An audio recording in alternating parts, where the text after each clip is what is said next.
Hello mga kaiklabu! Ito na nga yung ating video para sa ating recipe ng Red Ruby's dessert. O mas kilalang Tub Team Crab. Anyway, bali Thai dessert nga pala ito. At dahil nga isa ito sa mga paborito kong dessert, ituturo ko sa inyo kung paano nga pala ito ginagawa. Nakagawa na ako nito before, pero dahil nga paborito ko to, palagi ko rin itong ginagawa. At baka maging favorite mo rin to, tara at panoorin mo na.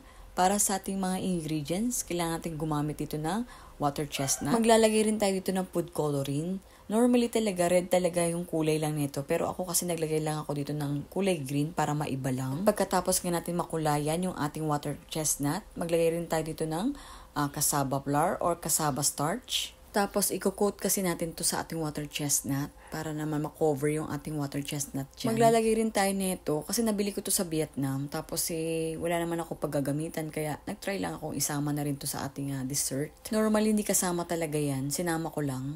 Ang next step naman na gagawin natin is magpapakulo tayo ng tubig.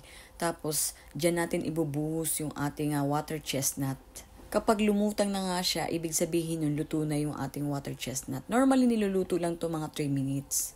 Kaya mas maganda na kinakat ninyo yung water chestnut para medyo maliliit lang yung size niya. Pangit naman kasi kung sobrang laki. Kapag kinukuha na nga natin yung ating water chestnut, kailangan gumamit kayo ng ganyang strainer para mawala na rin yung tubig. At take note nga pala, kapag binubuhusan ninyo sa bowl, maglagay lang kayo dito ng cold water para hindi siya magdikit-dikit. Tignan nyo yung ginawa ko, di ba? Nagdikit-dikit. At para nga sa dinagdag kong ingredients dito, bali, ang ginawa ko nga pala dito, pinakuluan ko lang din. Parang gumagawa ka ng sago, ganun. At para naman sa syrup, kailangan lang natin maglagay dito ng 1 cup na water, 1.5 cups na granulated sugar.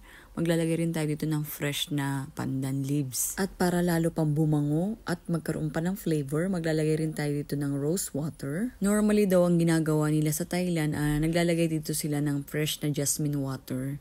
Since wala naman tayo yun dito, kaya water lang yung lalagay natin. Tapos maglalagay na lang tayo ng flavor, katulad nga ng rose water. Kaya pala ang babango at ang sasarap ng kanilang mga dessert, diba? May mga flavor.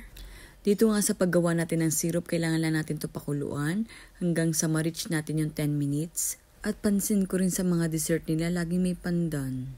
At kapag okay na nga yung ating syrup dito, is set aside lang natin to. Tapos ang next naman na gagawin natin yung ating coconut mixture. Maglalagay tayo dito ng 1/2 cup na water, 2 cups na coconut milk. Maglalagay rin tayo dito ng 1/4 teaspoon na salt. At para magkaroon pa ng flavor, maglalagay rin tayo dito ng pandan leaves. At pagdating naman sa pagluluto ng ating coconut milk, lulutuin lang natin to at least mga 5 minutes lang. Kapag okay na yung ating coconut milk, is set aside lang din natin to, katulad ng syrup. At ito na nga yung ating water chestnut na kulay green.